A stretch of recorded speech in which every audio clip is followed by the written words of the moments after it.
Qani do'stlar, sizlardan bir so'raychi, modernlik nima?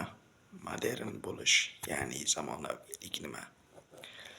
Ya'ni zamonaviylikda zamonaviy inson butun dunyodan xabardor, bo'ladigan, bo'lib o'tgandan xabardor. Ya'ni qo'lida telefon bor, internet bor. Internetga kiradi, istagan ma'lumotni oladi.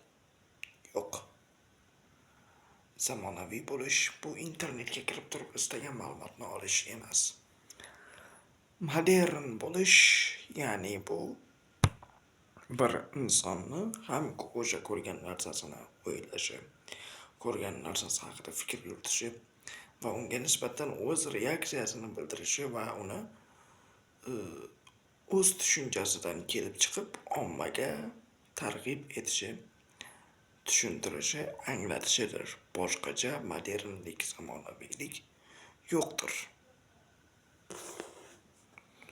Video sarlavhasi: modernlik nima?